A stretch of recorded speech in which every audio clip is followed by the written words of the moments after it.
Bonjour, Jumping International de Bourg-en-Bresse. Nous sommes avec Jean-Maurice Bonneau. Jean-Maurice qui est à Bourg pour coacher quelques-uns de ses élèves. Alors Jean-Maurice, expliquez-nous un petit peu là, de qui vous vous occupez à Bourg. Ici je suis venu avec Philippe Léoni, Laurent Guillet, avec qui on a travaillé cet hiver déjà, l'année dernière on avait commencé. Et puis Marc Dilasserre et un autre cavalier que j'ai eu également sur un ou deux cours, donc ça va me permettre de regarder un peu où ces chevaux en sont et comment ils évoluent. Donc voilà, il y a principalement Philippe et Laurent et Marc avec Siamoise qui va se préparer pour faire le Grand Prix. Alors là on est dans un CSI 4 étoiles. Aujourd'hui c'est un petit peu intermédiaire 4 étoiles. Qu'est-ce que vous en pensez de ce niveau de jumping? Quel est l'intérêt pour les cavaliers que vous suivez? Moi je crois que d'abord, sans parler des étoiles, ici à Bourg-en-Bresse, l'intérêt c'est que on sait en venant ici quel type de concours on va avoir. C'est un concours bien rodé, avec des bonnes facilités, un paddock correct, une piste très bonne. Des chefs de piste de qualité. Jean-Paul Le Petit, c'est vraiment un chef de piste de qualité.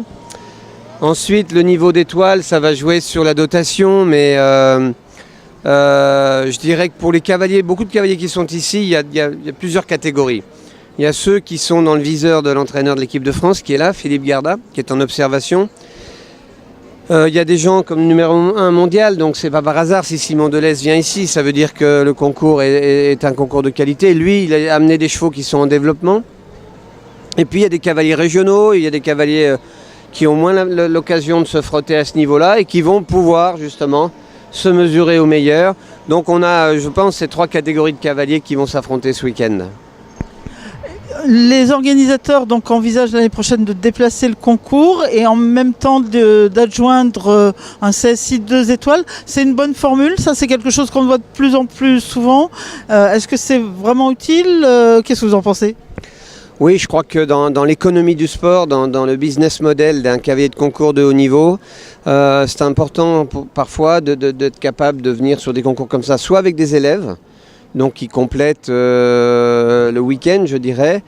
Et puis pour certains cavaliers, alors je ne sais pas quelle sera la formule, si le 2 étoiles sera ouvert au même cavalier ou pas, mais si c'est le cas, ça permet aussi d'amener des chevaux supplémentaires qui n'ont pas forcément ce niveau-là. Donc de toute façon, je dirais que je ne connais pas le nouveau site, mais à partir du moment où l'équipe d'ici envisage de partir, c'est pour faire encore mieux.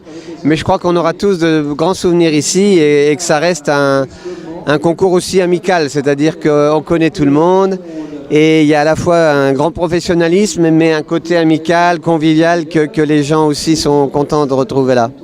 Ça reste important ça quand même dans la compétition, ce côté un peu familial, un peu plus proche des cavaliers par rapport aux organisations extrêmement riches dans tous les sens du terme qu'on a aujourd'hui. On a besoin encore de concours de ce type? Moi, je suis convaincu, je co-organise le concours de Chantilly avec une association et c'est vraiment l'esprit qu'on essaye de donner à ce concours. Parce que évidemment qu'à niveau 5 étoiles, on fait ça tous les week-ends, mais on n'est pas que des robots. Quand il y a en plus de la chaleur humaine, de la convivialité, un public, ici vous avez un public, et les cavaliers sont très sensibles à tout ça malgré tout. Donc l'occasion de vibrer et de faire du bon boulot avec ses élèves. Exactement, là c'est joindre l'utile et l'agréable et c'est bien agréable. Merci Jean-Maurice. Au revoir.